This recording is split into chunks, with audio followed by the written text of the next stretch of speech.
G'day, just a quick one today. Just wanted to go over a new tool that I got.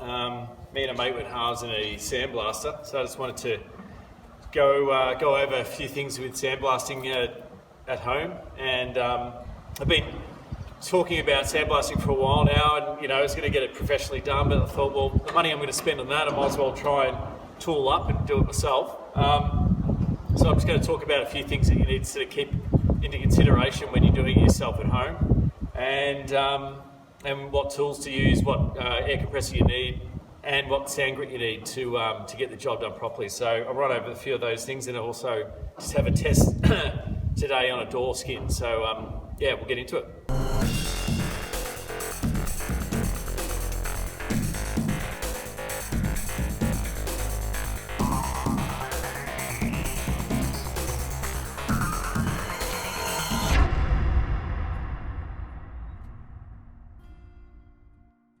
Okay, so my mate picked this one up from Gumtree for, I think it was about 80 bucks. So pretty cheap. So this is a larger sandblasting unit, so it actually stores all the sand. You probably would have seen these, stores the sand in this tank here, and it's got a separate valve that you put the lead into, and a regulator to check your air pressure, and a couple of valves to put your air hoses in. So you can also get the handheld ones, which you can get from super cheap or on eBay. But these ones, if you're going to really do large amounts of sandblasting, you need to get one of these units.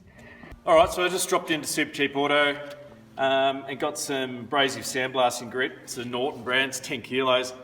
I won't be doing that again. It was 36 bucks, which is expensive. So I think if you get them on eBay or directly from the manufacturer, it's going to be a lot cheaper. You get a 25 kilo bag for probably the same price. So anyway, I'm just going to go through filling it up and seeing how it performs. So that's basically it there. It's just like a fine silicon carbide mix or something.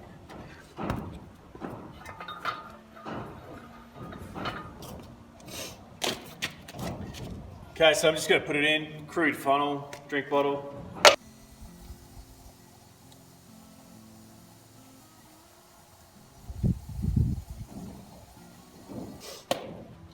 Let's do about half today. So now I'll just turn the air compressor on, plug her in with the air hose, and we'll give it a test. Okay, so an update on the air compressor and the Sandblaster. Basically, it was useless. That air compressor that I've got is about 232 litres per minute, 3.2 horsepower air compressor, which is pretty standard, sort of probably at the higher end for buying something at, say, Bunnings or Super Cheap. With my research, you've got to base it on CFM, which is cubic feet per minute, and you need around about 18 to 22 CFM on your air compressor in order to do a sandblaster correctly for a sustained period and to get it right down to bare metal. Otherwise, you're just going to be pushing shit uphill, really. Just taking off small amounts at a time will take forever. If you wanted to get around about 18 to 22 CFM on an air compressor, you'd probably need around about 500 or 600 litres per minute. There's a division you can do to come to the CFM rating, but around about 500, 600 or 700 litres per minute. Horsepower is not so much something you have to worry about. It's more that litres per minute in the CFM. So if you can nail that, then you can sandblast at home. A lot of the time, a 15 amp unit, the highest one you can get, I think is around about 18 CFM, and it's around about $1,100. That's a 160 litre tank through eBay. So you got to weigh it up. I've got to spray this car anyway, so I need to have an air compressor that's relatively high powered and has a big tank. So I'm going to stay tuned for that one. I'm going to keep doing some research and see what I can come up with. All right, it's time to do these sills. I've already done my patch here and treated it, so I'm just going to work my way down now. Cut a section out here and one down the other end, and I'll just treat all the rust as I go. It's a fair bit of rust in there, but because I'm not replacing the sill, I'm just going to treat it, wire brush it out, blow it out with the hose, and and then treat it at the end with some paint and kill rust, and hopefully that holds it off. So I'll start by cutting this panel out, replacing that, and then I'll show you the process of getting all the rust out of the sill.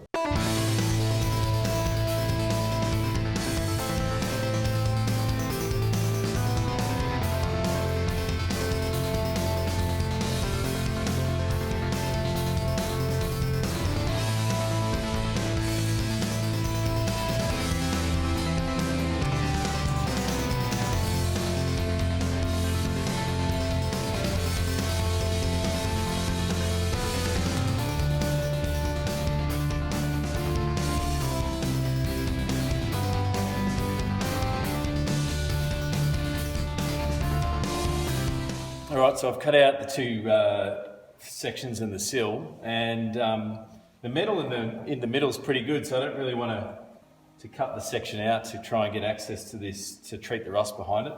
So there's one down there, one here, so I'm going to fashion up a brush on a pole, and I'm just going to get some of this rust converter on the brush, and then just put it down through this gap here, just to treat that section in the centre, and hopefully that will tame off the rust. I know it's not perfect, but it's the best I can do without removing this whole sill, so we'll give it a go.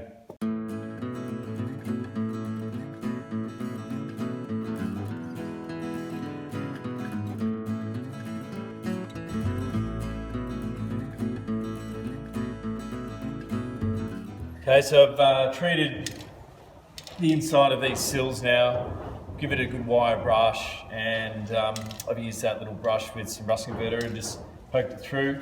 And now I've just finished it off with some knockout rust, which is a tar lanolin fish oil. Instead of painting it, which will probably seal the rust in, because I know there's still rust on the inside of this sill which I can't get to.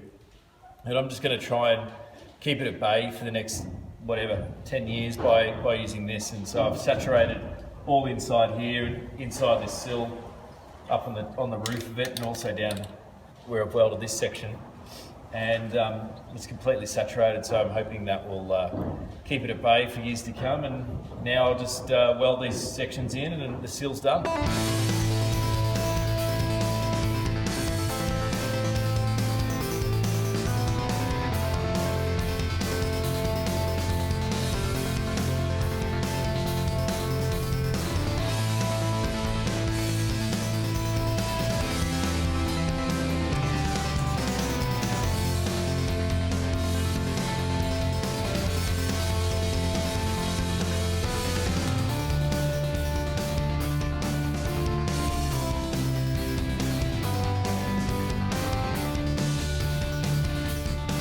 Anyway, the sills are all done now, so pretty happy with the way they turned out. I fish oiled them, did everything to make sure that they last. Unfortunately, as I was just grinding the back, there's little pinholes come through just to the right side of one of my panels, which is a bitch, so I'm going to have to do a tiny little patch for that.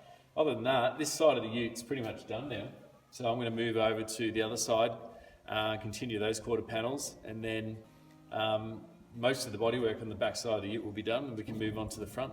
All right, until next time, see ya.